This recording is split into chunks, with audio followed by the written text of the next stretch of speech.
विधान सभा का एक इतिहासक एक दिना सैशन जो विशेष तौर पर पवित्र नगरी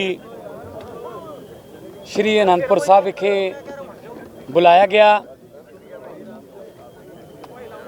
श्री गुरु तेग बहादुर जी के 350 साला शहीदी समागम चल रहे ने। उस सिलसिले दे विच ही अज श्री गुरु तेग बहादुर जी के बलिदान नूं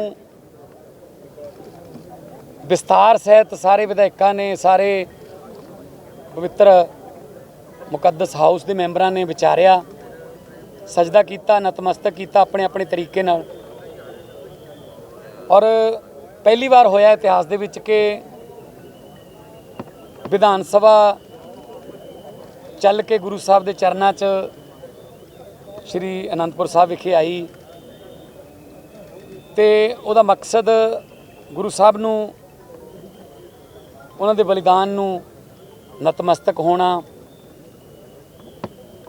उन्हां दी कुर्बानी नूं याद करना, आने वाली पीढ़ियां तक उन्हां नूं पहुंचाउणा ते बहुत इतिहासक फैसलों की उड़ीक सी। बड़े चिरां तो मैं उदों छोटा जिहा हुंदा सी जदों तो ये मंग चली आउंदी सी।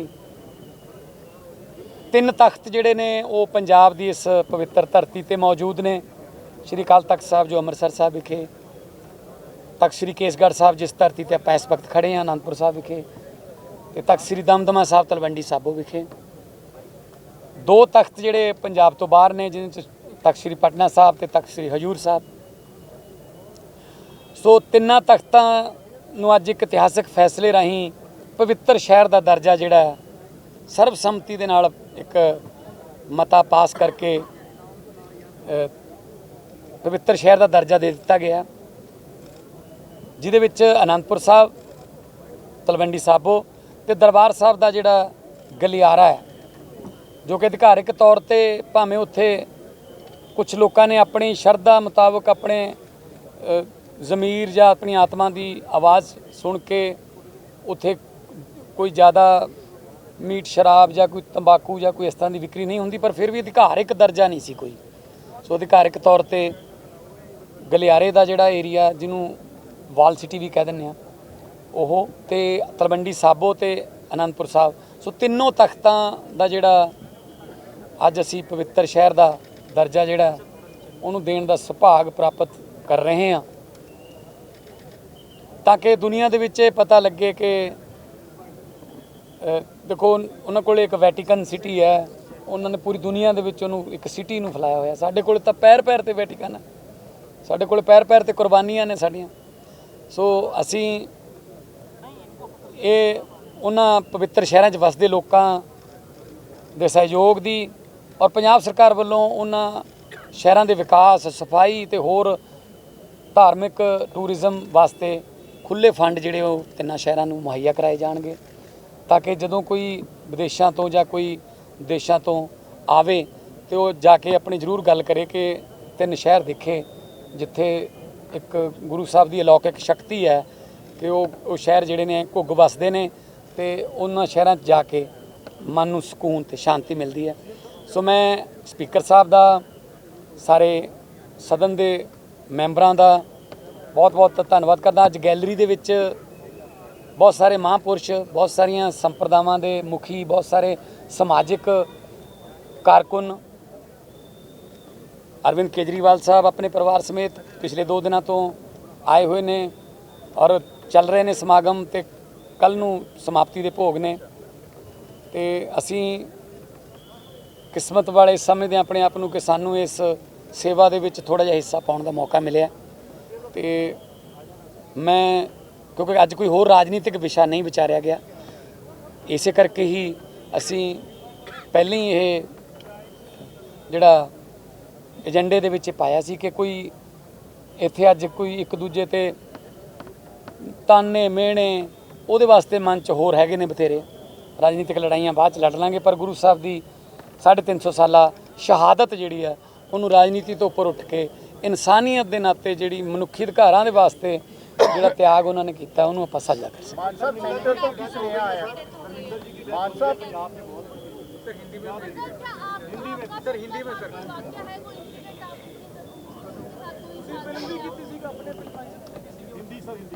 मुझे अभी आपकी वजह से मुझे पता चला है कि पंजाबी जो जिन्होंने बॉलीवुड में बहुत बड़े नाम कमाए उनमें से धर्म जी, प्यार से धर्म जी बोलते थे, वो आज इस दुनिया में नहीं रहे। परमात्मा उनकी आत्मा को शांति दे। उन्होंने एक छोटे से गांव से उठकर जिस बड़ी इंडस्ट्री में जहाँ बड़ी मुश्किल से पाँव जमाने पड़ते हैं, वहाँ जाके फुटपाथ पर रह के मेरे साथ बहुत सी यादें उनकी जुड़ी हुई हैं। मेरे बड़े अच्छे, वैसे तो मेरे फादर फिगर में, लेकिन मेरे साथ दोस्तों के जैसे ही रहते थे। हमने एक दो पिक्चरों में इकट्ठे काम भी किया था और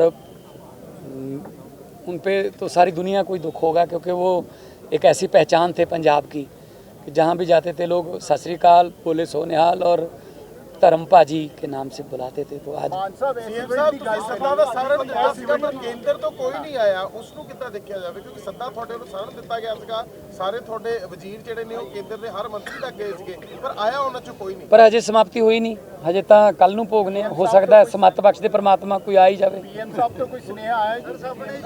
ਪੀਐਮ ਸਾਹਿਬ ਨਹੀਂ, ਪੀਐਮ ਸਾਹਿਬ ਨੂੰ ਅਸੀਂ ਟਾਈਮ ਮੰਗਿਆ ਸੀਗਾ, ਸ਼ਾਇਦ ਉਹ ਬਿਹਾਰ ਦੀਆਂ ਚੋਣਾਂ 'ਚ ਬਿਜੀ ਸੀ ਉਸ ਵੇਲੇ, ਤੇ ਉਹਨਾਂ ਨੂੰ ਇੱਕ ਮਿੰਟ ਜੀ, ਮੈਨੂੰ ਜੇ ਹੁਣ ਸਵਾਲ ਪੁੱਛਿਆ ਪਹਿਲਾਂ ਜਵਾਬ ਤਾਂ ਦੇਣਾ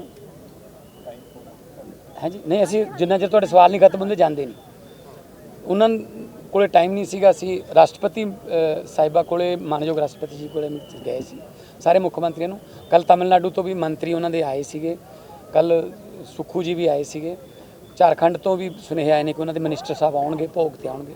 ਸੋ ਜਦੋਂ ਵੀ ਜਿਹਨੂੰ ਮੌਕਾ ਮਿਲਦਾ ਉਹ ਆ ਸਕਦਾ, ਰਾਤੇ ਬਰਾਤੇ ਜਦੋਂ ਆ ਜੇ, ਕਿਉਂਕਿ ਇਹ ਤਾਂ ਦਿਨ ਰਾਤ ਹੀ ਚੱਲਦਾ ਫੰਕਸ਼ਨ। ਪਰ 131ਵੀਂ ਸੋਧ ਨੂੰ ਲੈ ਕੇ ਕੇਂਦਰ ਦਾ ਇੱਕ ਜ਼ਰੂਰ ਬਿਆਨ ਆਇਆ, ਕਹਿੰਦੇ ਕਿ 131ਵੀਂ ਸੋਧ ਨੂੰ ਲੈ ਕੇ ਅਸੀਂ ਕੋਈ ਆਫੀਸ਼ੀਅਲ ਬਿਆਨ ਨਹੀਂ ਜਾਰੀ ਕੀਤਾ, ਪਰ ਗੱਲ ਤਾਂ ਜ਼ਰੂਰ ਉੱਠੀ ਹੈ। ਇਸ ਸੋਧ ਨੂੰ ਕਿੱਦਾਂ ਦੇਖਾਂ, ਕਿਉਂਕਿ ਹੈ ਤਾਂ ਚੰਡੀਗੜ੍ਹ ਨਹੀਂ, ਬਾਅਦ ਚ ਮੁੱਕਰ ਜਾਂਦੇ ਨੇ। ਦੇਖੋ, ਬਾਅਦ ਚ ਮੁੱਕਰਨਾ ਕਿ ਅਸੀਂ ਆਫੀਸ਼ੀਅਲ ਬਿਆਨ ਨਹੀਂ ਜਾਰੀ ਕੀਤਾ, ਫਿਰ ਕਿਸੇ ਚਪੜਾਸੀ ਨੇ ਲੀਕ ਕਰਤੀ। ਉਹ ਜਿਹੜਾ ਏਜੰਡਾ ਆਉਂਦਾ ਹੈ ਪਾਰਲੀਮੈਂਟ ਦਾ, ਮੈਂ 2 ਵਾਰੀ ਮੈਂਬਰ ਰਿਹਾ, ਏਜੰਡਾ ਆਉਂਦਾ ਉਹਦੇ ਵਿੱਚ ਸੀਗਾ, ਉਹ BAC ਦੇ ਵਿੱਚ ਜਾਣਾ ਸੀਗਾ, ਬਿਜ਼ਨਸ ਐਡਵਾਈਜ਼ਰੀ ਕਮੇਟੀ 'ਚ, ਕਿ ਇਹ ਏਜੰਡੇ ਆ ਰਹੇ ਨੇ, ਇਹ ਬਿੱਲ ਆਉਣਗੇ ਇਸ ਵਾਰ। ਉਹ ਤਾਂ ਪਹਿਲਾਂ ਹੀ ਆ ਜਾਂਦੇ ਨੇ, ਕੁਐਸਚਨ ਜਿਹੜੇ ਨੇ ਜਾਂ ਜਿਹੜੇ ਛਪਦੇ ਨੇ 15 ਦਿਨ ਪਹਿਲਾਂ ਹੀ ਕੁਐਸਚਨ ਪੈਣੇ ਸ਼ੁਰੂ ਹੋ ਜਾਂਦੇ ਨੇ, ਤੇ ਬਾਅਦ 'ਚ ਕੰਪਿਊਟਰ ਨਾਲ ਉਹਦੀ ਜਿਹੜੇ ਲੱਕੀ ਡਰਾ ਨਿਕਲਦੇ ਨੇ, ਸਟਾਰ ਕੁਐਸਚਨ, ਅਨਸਟਾਰ ਕੁਐਸਚਨ, ਹੈ ਨਾ। ਸੋ ਇਹ ਬਾਅਦ ਦੇ ਵਿੱਚ ਇਹ ਕਹਿਣਾ ਨਹੀਂ ਸਾਡਾ ਕੋਈ ਇਰਾਦਾ ਨਹੀਂ ਸੀ, ਮਤਲਬ ਕਿ ਇਹ ਪੰਜਾਬ ਦਾ ਪ੍ਰੈਸ਼ਰ ਹੀ ਇਹ ਹੈ। ਮੈਂ ਅੱਜ ਵੀ ਇਹੀ ਗੱਲ ਕਹੀ ਹੈ ਕਿ ਨਾ ਤੁਸੀਂ ਸਾਡਾ ਟੈਂਪਰਾਮੈਂਟ ਚੈੱਕ ਕਰੋ, ਵਾਰ-ਵਾਰ ਤੁਸੀਂ ਸਾਨੂੰ ਕਦੇ ਯੂਨੀਵਰਸਿਟੀ, ਕਦੇ BBMB, ਕਦੇ ਚੰਡੀਗੜ੍ਹ, ਕਦੇ ਝਾਕੀ ਨਹੀਂ ਅਸੀਂ ਤੁਹਾਡੀ ਦਿਖਾਉਂਦੇ 26 ਜਨਵਰੀ, ਕਦੇ 15 ਅਗਸਤ। ਪਤਾ ਨਹੀਂ ਕਿਉਂ ਇਸ ਤਰ੍ਹਾਂ ਉਹਨਾਂ ਦੇ ਕੋਈ ਸਲਾਹਕਾਰ ਕੌਣ ਨੇ, ਪਰ ਬਾਅਦ 'ਚ ਮਾਫੀਆ ਮੰਗਣੇ ਪੈਂਦੇ। ਉਹਨੇ ਕਿਹਾ ਸਾਡੀ ਕੋਈ ਮਨਸ਼ਾ ਨਹੀਂ ਹੈਗੀ ਇੱਦਾਂ ਦੀ। ਇਹ ਕੱਲ ਉਹਨਾਂ ਦੇ, ਮੈਂ ਵੀ ਉਹਨਾਂ ਦਾ ਉਹੀ ਪੜ੍ਹਿਆ, ਗ੍ਰਹਿ ਮੰਤਰਾਲੇ ਦਾ ਜਿਹੜਾ ਟਵੀਟ ਹੈ ਜੀ। मैं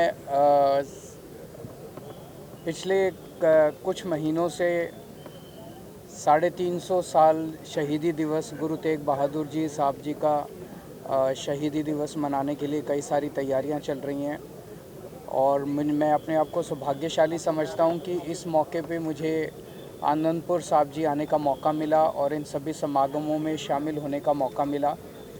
पंजाब सरकार की तरफ से इस पूरे मौके को सम्मान देने के लिए और श्रद्धा के साथ इसे मनाने के लिए बहुत सारे कार्यक्रम किए गए हैं। उसी के तहत आज विधानसभा का स्पेशल सत्र रखा गया था आनंदपुर साहब जी में। पहली बार चंडीगढ़ से बाहर निकल के आनंदपुर साहब में विधानसभा का सत्र हुआ, और उसमें जो सबसे ऐतिहासिक फ़ैसला लिया गया वो केवल पंजाब के 3 करोड़ लोग नहीं, मुझे लगता है दुनिया के करोड़ों लोगों की कई दशकों से मांग थी कि आनंदपुर साहब जी का गलियारा, अमृतसर का गलियारा आनंदपुर साहब जी और तलवंडी साहबों को होली सिटी का दर्जा दिया जाए। आज वो होली सिटी का दर्जा दिया गया है, और लोगों की ये जो इतने दिनों से स्पिरिचुअल इमोशनल डिमांड थी वो डिमांड पूरी हुई है। मैं सब लोगों को बधाई देता हूँ। सभी मेंबर्स जो हैं असेंबली के उनको शुक्रिया अदा करता हूँ, उनको बहुत बहुत बधाई देता हूँ इस मौके के ऊपर। और मैं समझता हूँ कि अब ना केवल वहाँ पे नशा बिकेगा, नशा भी नहीं बिकेगा, तंबाकू भी नहीं बिकेगा, मीट भी नहीं बिकेगा, लेकिन उनके विकास के लिए और उन्हें अच्छा सुंदर शहर, और जैसा भी मान साहब ने कहा जैसे वेटिकन सिटी है उस तरह से एक शानदार अच्छा शहर श्रद्धालुओं के लिए बनाने के लिए भी पंजाब सरकार पूरा काम करेगी। अभी तख्त श्री केसगढ़ साहब हम नतमस्तक होने जा रहे हैं, तो ताकि गुरु साहब का आशीर्वाद ले सकें, और कल समाप्ति तक यहीं रहेंगे। उसके बाद जो भी आगे का प्रोग्राम होगा, कार्यक्रम होगा, आपके साथ